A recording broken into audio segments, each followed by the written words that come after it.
Welcome to Coastside Poetry. Thanks to those of you who've zoomed in and those who are watching on YouTube. We meet either physically or virtually on the second Tuesday of every month to celebrate spoken poetry. I'm Diane Lee Moomey, and Steve Long and I are your hosts this evening. Our featured poet event is being recorded and streamed live onto YouTube as we speak. So anyone can look at it later. We'll be posting the link to our website, www.coastsidepoetry.org. This evening, we welcome Petaluma poet Sandra Anfang. Sandra is a poet, artist, and poetry teacher. Her poems have appeared in numerous journals and anthologies, both print and online. She's been nominated for Best of the Net, Best Short Fictions, and a Pushcart Prize. Her books include Looking Glass Heart and Road Worrier, Finishing Line Press, 2016 and 2018, and Xylem Highway from Main Street Rag. Sandra teaches with California Poets in the Schools and hosts Rivertown Poets, a monthly series in Petaluma. Learn more at sandraanfangart.com. And now, please welcome Sandy. Thank you so much, Diane and Steve, for hosting me, and all of you for coming to listen and hopefully share some of your own poetry tonight. It's great to be here in my own old hometown, Half Moon Bay, via Zoom. I'm going to read one poem each from my first three books, and then a couple of poems from a new book that's coming out very shortly, early in January, and then some new work and miscellaneous work after that. The first poem is from my 2016 chapbook, Looking Glass Heart. And there are links to all of these on my website. My mother's clothes. Attitude was stitched on every label. 40 suits with padded shoulders and cinched waists signaling a military look. Crimson lips and chestnut curls piled thick atop her head mirrored added height. In a renegade photo, she's leaning over my pram, Medusa in Stone Martins. Their accusing eyes track her cheesecake grin. In my scalloped bonnet, I am already bereft. I used to count her shoeboxes, complacent in their pastel softness. They topped 100. I tried on heels of every hue, brown alligator ones with purses to match. Heads devouring the clasps. These were the clothes of an American girl with an immigrant father from Minsk, rescued by a knight in Coast Guard blue. Her secrets lay deep in the fabric, embossed by the ancient serger, which never divulged a single one. When I moved out into my own life, she'd send me packages, clothes she'd worn and cast off like a molt. Stuffy, tailored, not my style. I kept a few, and each one found the subtle stain that banned it from her wardrobe. It became a kind of game. In her last year of circular time, I'd punctuate my vigils with treasure hunts. Her clothes lined every closet in the house, rose like water to fill the empty spaces. A navy chiffon gown with sequin neckline, flapper style, caught my eye. I crammed it in my suitcase, tasted the overripe fruit of guilt, thought about returning it, but never found a way. I wear it to this day, an anchor for her beauty I can rest my full weight upon. Thank you. And now a poem from Road Worrier, Poems of the Inner and Outer Landscape. As you can probably guess from the title, these are all poems of place. But the one I've chosen is a vicarious place. I would say the Central Valley of California. I grew up in New Jersey on the East Coast and didn't get to California till the early 70s. But I had a favorite book in third grade. Maybe some of you know it, Blue Willow by Doris Gates. And it was set in Salinas and in the Central Valley. I clutched the book as tightly as Janie held the willow plate, arms married to its maternal roundness. The only thing she owned that had no function aside from loveliness. It couldn't sweep the house or shield her bony frame against the August heat or January ice. The elder child of Okies, who followed the harvest, grape, almond, peach, she kept her heart latched against the dare of friends, excess love for one-room cabins, or verdant valleys rolling beneath the gibbous moon. She tended her baby sister as well as any mother, had deep thinks, memorized the chant of crickets queuing on September nights. I craved the cleanness of her life, the dignity of her family's poverty, the hugeness of her waxing, waning heart, its elegant armature bolder than Orion in the blackest sky. As I dunked my Oreos and twisted buttons on the Magnavox, I mourned my uneventful life, cluttered with suburban wiles, and dreamed of hugging a single thing of beauty I could call my own.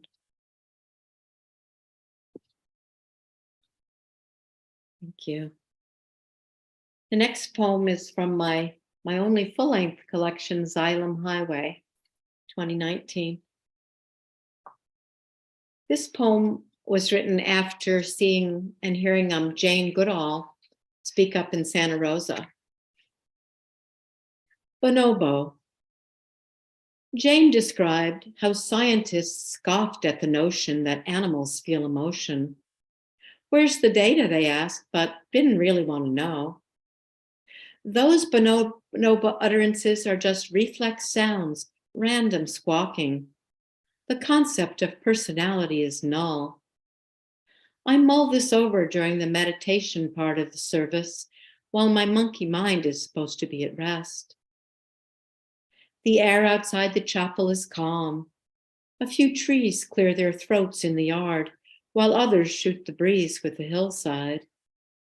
The church babies debate the pros and cons of parents, adventure, right livelihood, while we continue to breathe, eyes closed.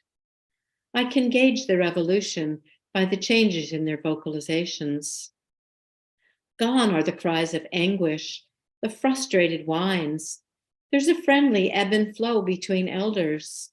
These folks have time on their hands. The occasional crescendo tickles my ears, an enlarged syllable for emphasis held down like a pedaled piano key. Theirs is a foreign tongue, Turkish perhaps. I marvel at its economy and expressiveness. On the other side of the world, in the Congo Basin, waking from green dreams, bonobos call to each other across the forest, making plans.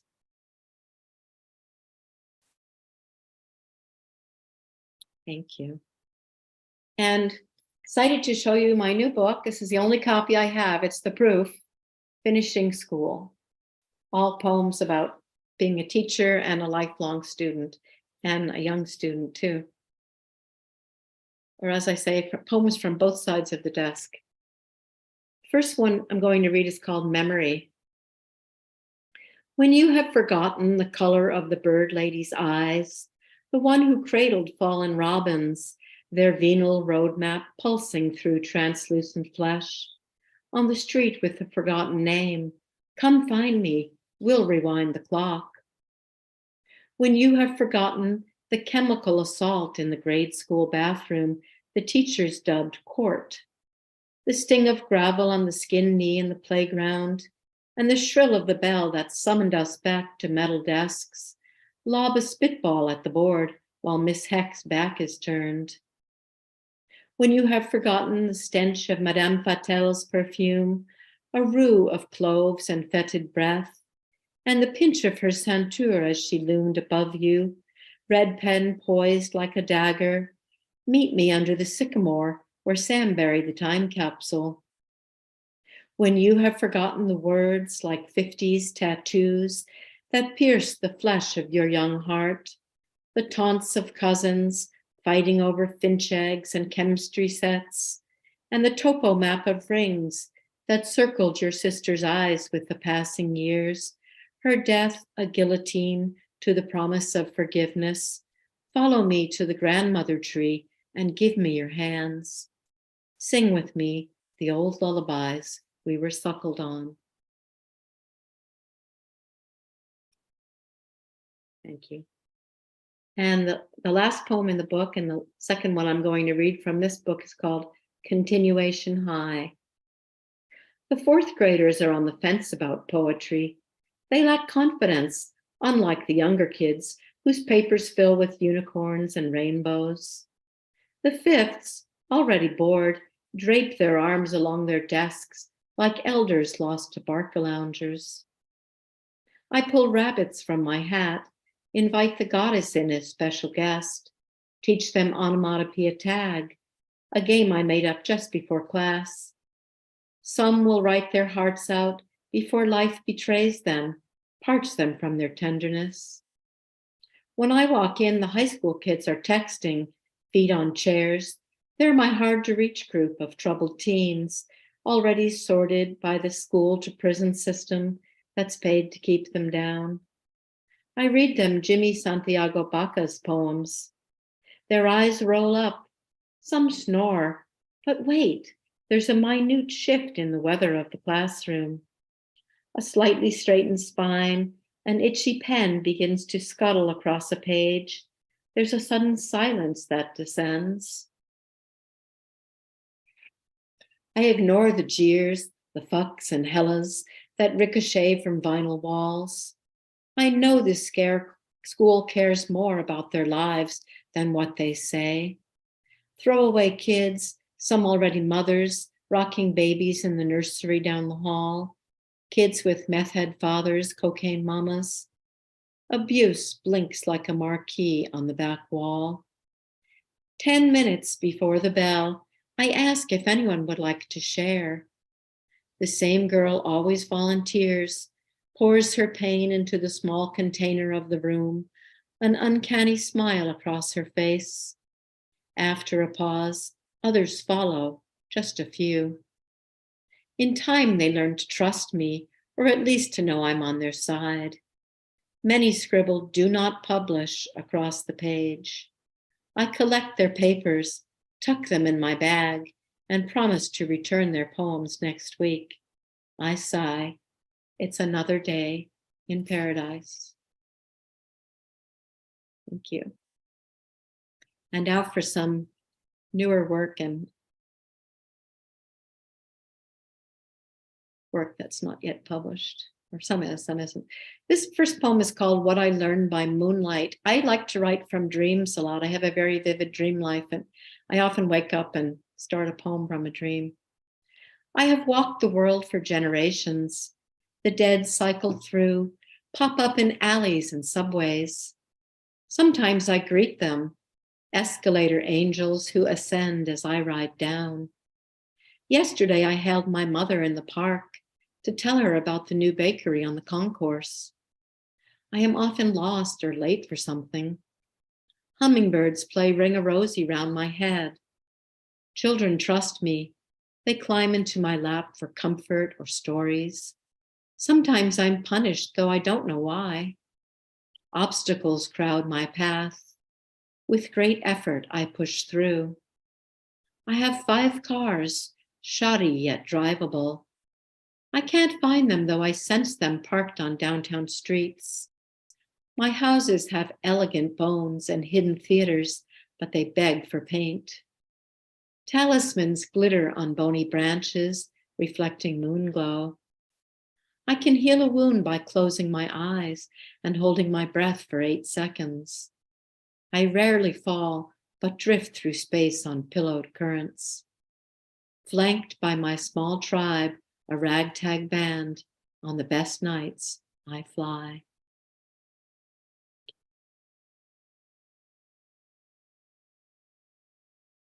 The next poem is called Flight, and it's after Ada Limon. Though I wrote this before Ada became our poet laureate. Flight. My 6-year-old and I fly out on silver wings to Michigan to visit an old friend. Everything is a wonder, the gleam of the plane carrying the sun on its back. Whipped cream clouds so generous, I wish for a spoon. How good it feels to shrink the world again, to see things child size. They live on a lake. By day, our 3 kids range on their own, a merry band of scientists working the calipers of their minds. I stroll past in time to see the shore, a stick, one rotted fish impaled upon it in my boy's hands. Hearing this upsets my friend, her children witness to a violence. My mind floods back to barefoot summers, ants and beetles huge beneath my magnifying glass. How some fled and others fried. We were no carpenters of cruelty, but budding field hands wrapped in untamed lands. In astigmatic eyes, mirror-plated wonder still catches the sun. Pungent moments, speared on broken clock hands, serve themselves up for the learning, our own bright, dead things. Thank you. The next poem is called What They Saved, and I wrote it after forest fire destroyed the town of Greenville, California in August 2021. It's called What They Saved. Home to the Maidu for centuries, before the white man pushed his way west, drunk on gold in 1853 to rape the land with his insatiable fist. 3% Native American now after the Indian Removal Act. Sirens sound just minutes to get out. What do you take when you may never come back? Pet's ashes, an antique meat grinder, glass bottles from long defunct mines, a book of Emerson's poems, newspaper clippings stashed between the lines, a snapshot of my late wife, grandfather's tools, things that can never be replaced, ephemera held on the tongue like smuggled jewels, birthday guitar, moccasins, Instamatic camera, assorted albums, photos of the departed, flowers pressed in the family Bible, rosary, jacket and boots, Pokemon cards, my grandmother's broken jigsaw table, German passport from 44, still safe from harm, sister's recipes, all my t-shirts and socks, a family quilt to keep us warm, my daughter's favorite high tops,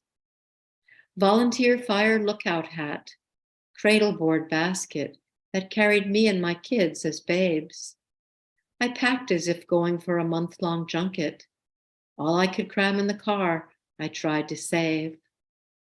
What do you do? What do you take when you may never come back? Thank you. And the next poem is called A Stuttered Abecedarian on the Death of Poets. For those of you who don't know what an abecedarian is, or an abecedarian in English, it's a poem where each line starts with a consecutive letter of the alphabet, and you are allowed to cheat on X. Stuttered Abecedarian on the Death of Poets for Q.R. Hand, Al Young, Diane DePrima, Lawrence Ferlinghetti, and Richard Sanderell. Another day, another poet bites the dust. They fall like card houses, the density of bone, drowned by eddies of collective keening. Far down the block, a girl screams into a paper sack, her cries stuttered in the chaos of an army copter. Juries parse the price of prisons, while kinsmen jam around oil drums, lighting sticks of solidarity. My mind is knackered by the news. Who coined this oxymoron? On every corner, police. On every corner, police. On every corner, police. Pummeling a brother for unlicensed questions. Poets uncork a jug of rage. There's nothing here but deja vu. Same old, same old, same old. Hands up, you're dead. Thunderclouds swallow cities' souls. Under blue banners, whitewashed waste. Vestigial suns force themselves to shine. What have we wrought? What have we wrought? What have we wrought? X marks the spot. Memory tries, fails to snuff itself. Youth roam the streets, searching for erased fathers. Zap, another poet bites the dust. Dust testifies. Thank you. And my last poem is a haiku cycle. It's called 12 Haiku from a 40s Truck. I've become the old Ford truck, rusted lilies round my bed. Parched by August heat, not one blackbird lingers to grace my fender.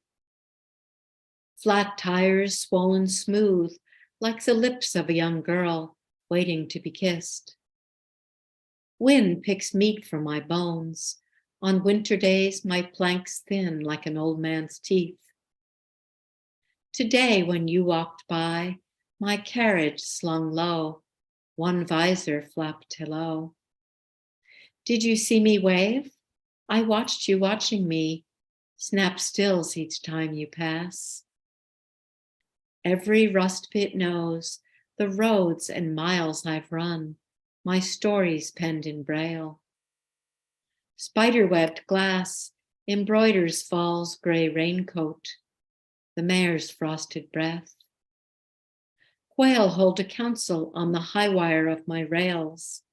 Chicks bring up the rear. Wide grin of a grill, dapper once, ogling beauty, one hand on my hip. Nights at the drive-in, Evie's rump engraved upon my cowhide bench. Century of your growth, should I ever disappear, pass my stories on. Thank you so much for listening. Oh, and thank you, Sandy. What a wonderful, strong reading. Let's unmute and make some noise. And Well done, bravo! Hey, very good, excellent. Thank you so much. and feel free to make comments and all Sandy, these wonderful things. Sandy, I'm so impressed with your similes and your rhythm in the poetry. It's so gentle and so expressive and wonderful. It's just marvelous. Thank you. Thank you, David. Very I much. appreciate that. Each poem is so, can you hear me? Or Yes. Mhm. okay. Just every poem has this just wonderful arc and settles into just like the perfect ending. And I just love your poetry, Sandy. Thank you, Abby, so much. I would like to say I appreciate that each poem is intimate. It's you having a conversation. Yeah. It was very, very nice. I would like to say, Sandy, that number one, I'm so glad I came. I haven't been able to come to readings for a little while, and it's such a relief to be here and so beautiful to hear you read. And what I particularly was struck by during this reading is the range of your poetry.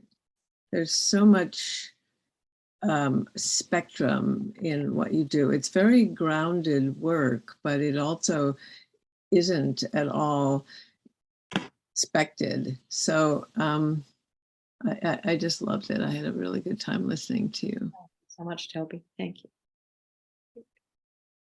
you.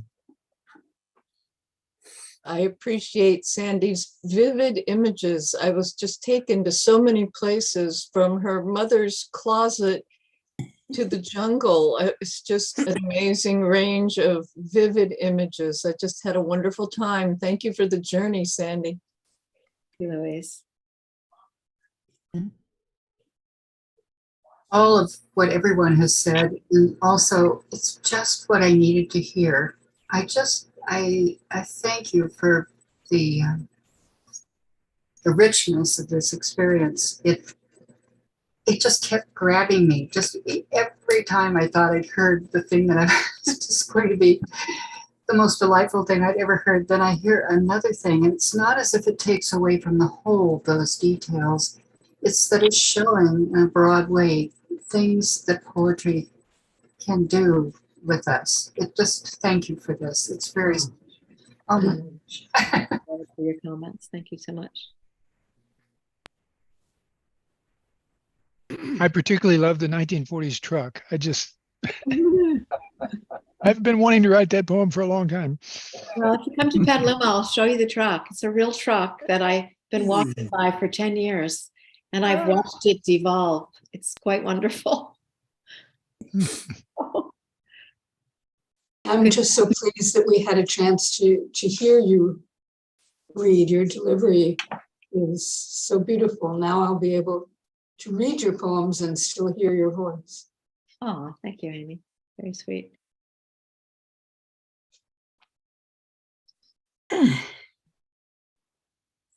Mhm. I especially liked your dream poem, Sandra.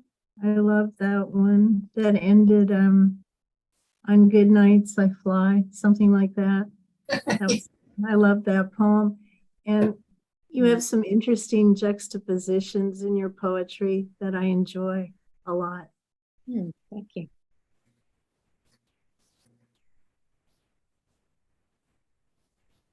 Well, thank you all. Such kind comments.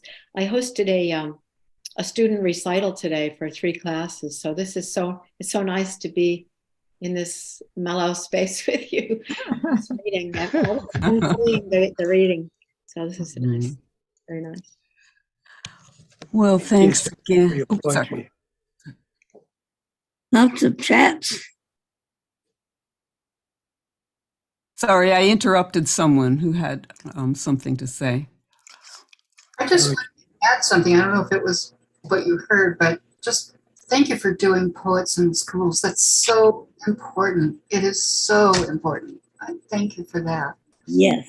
That's a treat. I really should retire one of these years, but it's too much fun. And I want to say, I just loved your poems about teaching. I mean, having been there, it was just so on point. It was really good. Thank you.